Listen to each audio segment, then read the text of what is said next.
My name is Derek Redding, and I've worked at the Barlow County Medical Examiner's Office in Tennessee for about a decade. During those years, I have seen my fair share of awful things. Awful to most people, anyway. To me, every corpse that is brought into our office is like a jigsaw puzzle to work in reverse. Opening up a dead body and searching for the cause of death has always been a rush for me. I never expected them to start opening themselves.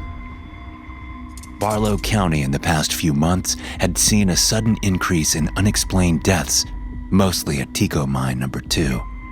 Tico 2 to the locals. The local phosphorus mine has always been the only anchor in our economically depressed area. If high school kids don't manage to go to college or trade school, they end up running heavy equipment, hauling Tennessee brownstone out of the ground. Mining in the area is generally safe, but industrial accidents aren't unheard of. Phosphorus mining is mostly done as surface-level mining, with drag lines and buckets, so don't get it confused with coal mining. These guys aren't crawling around inside dark tunnels miles below the surface. Most of the workplace death investigations I've done there involve machinery malfunction or slip and falls. About 2 months ago, while I was sitting in my office, my cell phone rang. I looked at the caller ID and saw it was Brent Tucker, the local sheriff. Brent was a good friend of mine due to how often we worked together, but anytime he called during working hours, I always knew there was a body involved. "Morning, Brent," I said after putting the phone to my ear. "Morning, Derek. Brent responded. Gonna need you to head on down to Tico 2, bub. Got a cold one for you." "Let me grab my gear and head that way," I said as I scooped up my work bag. "Y'all finished with the investigation? What's it looking like?" Brent didn't respond to me immediately. I could hear him muffle the phone receiver with his hand and whisper something to someone on the scene with him, but I wasn't able to make it out. He usually shot pretty straight with me, so it concerned me a bit that secrecy had suddenly become a factor in our friendship. "Not sure, Doc. He finally responded. Looks like an animal attack. The body's chewed up real bad."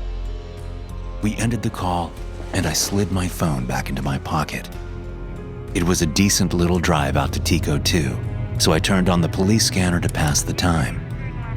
I expected radio chatter from the local yokel deputies, who usually kept the channel lively when there was a dead body found, but today it was oddly silent. Not a great sign. As I pulled onto the gravel trail, I remembered Brent didn't tell me where to meet them, but the question faded away when I saw the cluster of patrol cars, ambulance, and the mine foreman's pickup circled up like covered wagons. I wedged my little sedan between the pickup and a patrol car and slid out with my bag in hand. The men were in the center of the vehicles, huddled under a canvas tent top. Brent waved me over. "What have we got, gents?" I asked, in as happy a tone as I could manage. "Looks like a critter ate up one of the Tico 2 workers last night," Brent said as he motioned toward the body under the tent. A man who appeared in his mid-20s lay on the stony ground, staring dead-eyed at the tent above his head. His shirt was soaked in blood on the left side a few inches above his hip, and he clutched a hunting knife in his right hand. I could see a portion of his shirt folded back, revealing a shredded mess of flesh and gore. "Any wildlife spotted here lately?" I asked the crowd as a whole. "Nope," responded a big man wearing a Tico mining hat. The foreman, I assumed. "Noise from the machines and the vehicles coming and going tends to keep them clear most of the time." I nodded in response. After slipping on a set of gloves, I knelt by the body and pulled back the shirt from the wound. The area of the wound was folded back like a surgical incision, but the jagged edges showed none of the same care. Flecks of white and blue flesh were speckled around the shirt and appeared to be pieces of the large intestine and bladder. Some of the intact intestines were protruding from the wound. It looked like something had pushed out of the opening. While the center of the wound was jagged and torn, there was an inch-long straight-line cut at the top, I glanced over at the knife in the man's hand and noticed that the top third of the blade was caked in drying blood. Pulling an evidence bag out of my gear, I pulled the knife out of the dead man's hand and put it into the bag before handing it to Brent. The deputies should have already collected it, but in a county our size, sometimes you see more Barney Fife types than you would care to. "Catalog that and get it to my office with the body," I said to him. "Looks like he may have cut himself." Brent nodded and directed the deputies to collect any remaining evidence and transport the body to the medical examiner's office. The foreman gave me the man's identification information, and I stuck it in my bag. My mind was swimming with possibilities from the preliminary examination, so I hadn't bothered to look over the documents.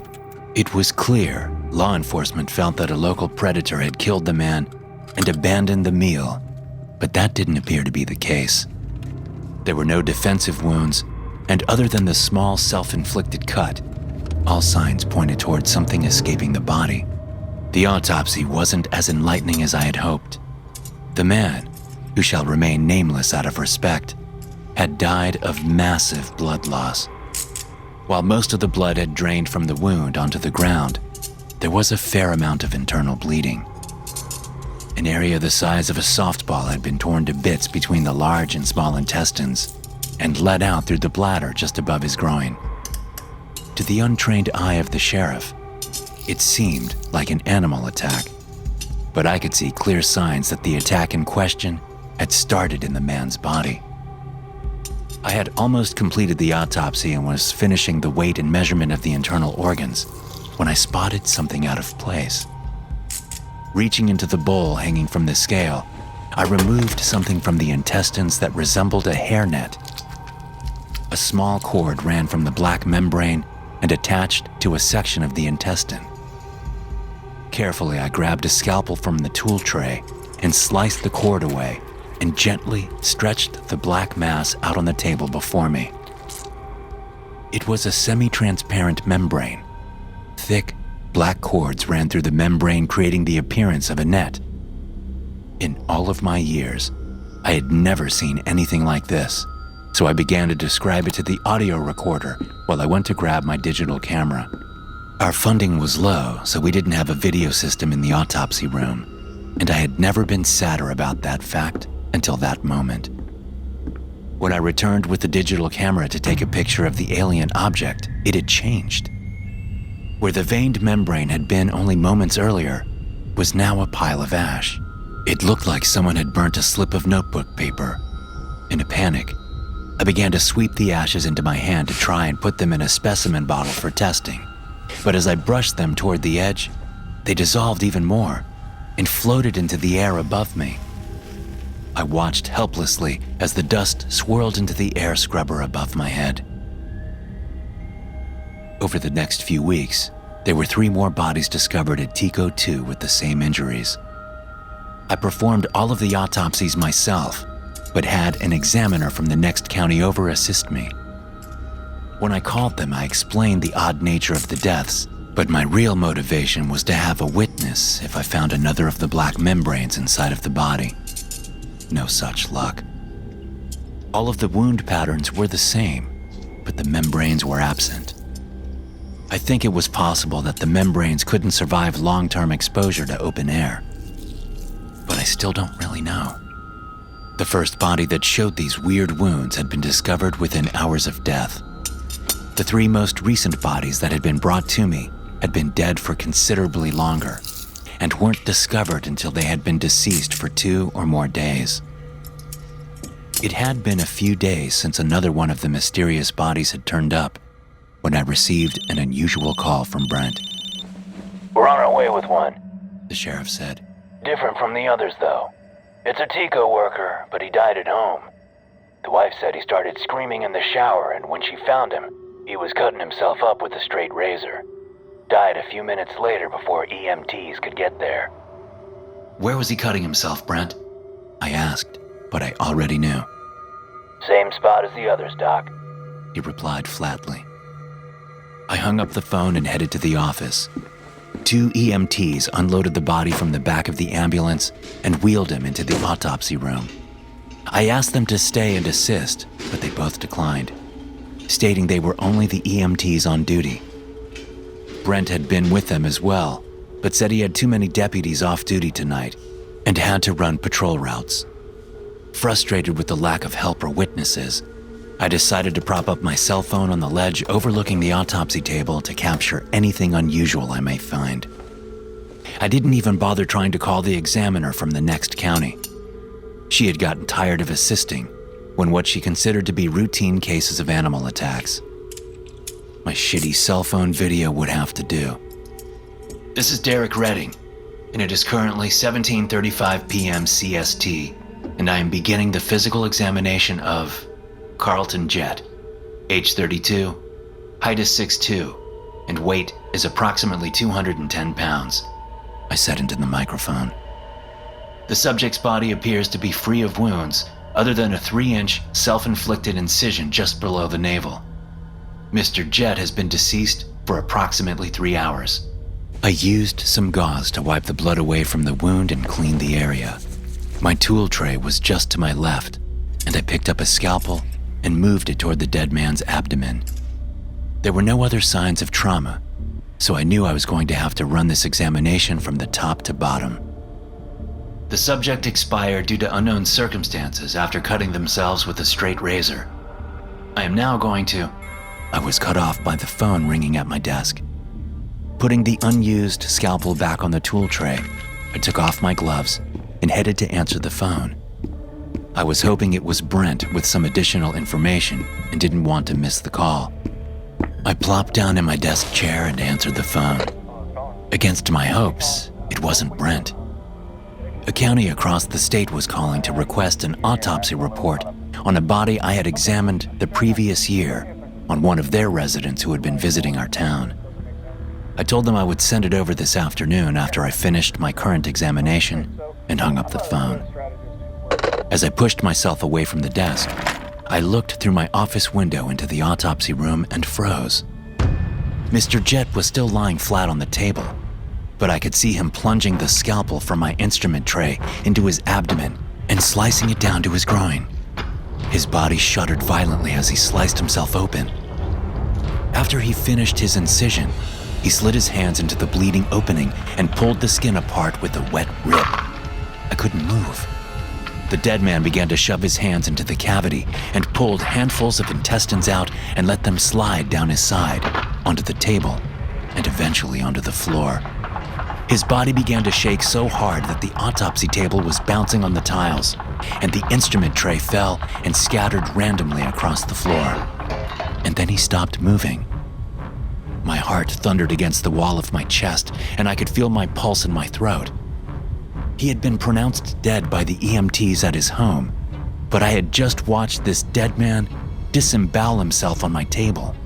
My hands shook as I reached for the receiver of the phone to call Brent. As I began to dial his number, I saw the wet mess of entrails on the autopsy table begin to writhe. I dropped the phone back on the receiver. A chittering noise began to fill the air as more of the man's intestines dumped out of his body onto the table. 4 slender spider legs erupted from the wound and pulled out a black, teardrop-shaped mass. The legs straightened themselves underneath the teardrop shape, and the thing began to shake off the flesh and gore. As it shook itself clean, the teardrop expanded itself into a sphere covered in fine, shiny quills. A black membrane slid off of the spines onto the steel table and dissolved into ash. I stared helplessly at this hellish thing that had crawled from the dead man. It jumped off of the table and began to skitter around the room. A loud clicking noise followed it as the crustacean-like legs moved across the tile. After a few moments of aimless wandering, it tapped one of its legs into the stream of blood flowing into the drain beneath the table. Slowly, it followed the flowing trail to the grate, chittering all the while. It slid a leg into the grate and flipped it over before folding its quill-covered body into a teardrop shape and dropping down the drain. After I was about to calm my nerves, I went into the room and retrieved my cell phone. Every horrifying moment had been captured up until the point the spiked creature dropped off of the table. I called Brent, who came and surveyed the scene but found no traces of the thing. He called for an examiner from another county to come and finish the autopsy. I left the office with Brent, who said I looked like I needed a beer. I couldn't have agreed more. A few hours and too many beers later, we sat on Brent's front porch in an old set of rockers, looking out into the field in front of his house. We had gone over the events dozens of times. He had already called the foreman of Tico 2 and told them what we had seen in the videos. The conversation seemed to be one-sided from that point, with the foreman doing the talking and Brent doing most of the listening. He finally hung up the phone and gave me a sad look. Derek, He said sympathetically. I sure am sorry you had to see all of that. I just nodded, but just stared down at the porch as I rocked. Mind if I watch that video again? He asked. I tossed him the phone and he hit play. The sounds of the rattling autopsy table, the chittering, and the clicking on floor tiles made a chill run up my spine again. If I never saw that video again, that wish came true almost instantly. Brent dropped my phone on the porch and stomped it with his foot. After a moment of grinding it beneath his heel, he pulled his service revolver out of the holster and pointed it at me. That shit loaded up to the iCloud or whatever you call it? He asked in a flat tone. What the hell, Brent? I questioned and raised my hands in the air. What are you doing? Answer the question, Derek. He replied. No, I said. my cloud is full, so nothing new is uploading. Why the hell did you do that? Brent stared at me in a way that almost seemed remorseful. Tico is big business around here, and this could mess up the operation, He replied. We need those jobs. The foreman knows all about this shit. Some of those boys dug up some weird black rocks a few months back. When they tried to sift through it to identify it, the stuff turned to powder. Some of them breathed this shit in and got sick. You saw how it turned out. And you're okay with this? I asked in disgust. Hell no. He spat. But what am I gonna do about it? The foreman said this Jet fella was the last one alive that had any contact with it, and now he's gone. It's over. You're a good fella, Redding. My friend, even. I just need you to be quiet about this. If we lose the mine, this town is finished. Brent went on for a while, but I'm too shocked and disgusted to write it all out. He drove me back home and told me if I told anyone about it, that some men from the mine would make sure I vanished. There was no more video to prove what I had seen, and by the time I got back to the office, Carlton Jet's body along with the files and recordings were gone. So here I sit. People need to know about this. Tico Mining and the sheriff's office here know there is something dangerous in those mines, but they are just going to hide it. The things I saw must be some sort of airborne parasite. You breathe in that black dust, and before long, you'll be trying to cut yourself open too.